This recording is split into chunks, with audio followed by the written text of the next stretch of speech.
أعوذ بالله من الشيطان الرجيم. بسم الله الرحمن الرحيم.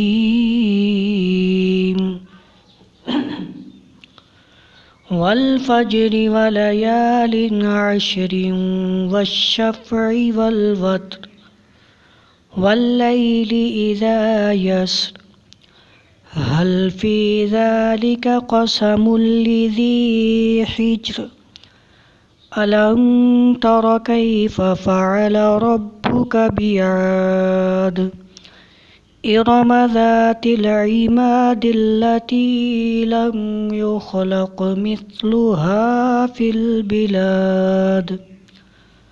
وثمود الذين جابوا الصخر بالواد وفرعون ذي الأوتاد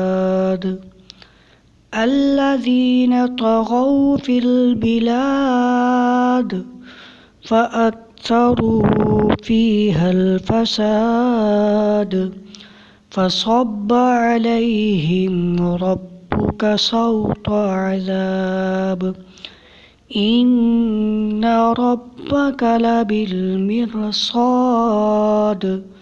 فأما الإنسان إذا ما ابتلاه ربه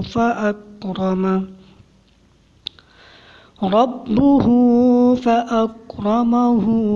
ونعمه فيقول ربي أكرمن وأما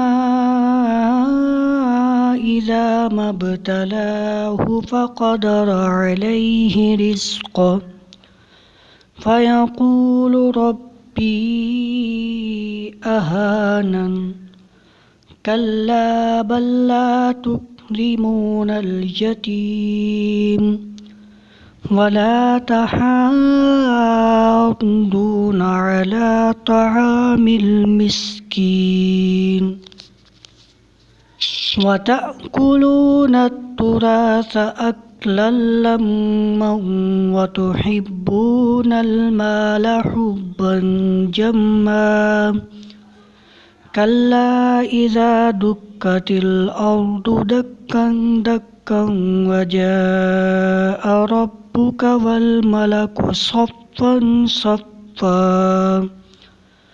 وجيء يومئذ بجهنم يومئذ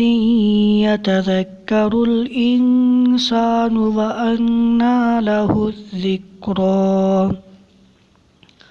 يقول يا ليتني قدمت لحياتي فيومئذ لا يعذب عذابه أحد ولا يوثق وثاقه أحد يا أيتها النفس المطمئنة ارجعي إلى ربك راضية مرضية فادخلي في عبادي وادخلي جنتي صدق الله العظيم.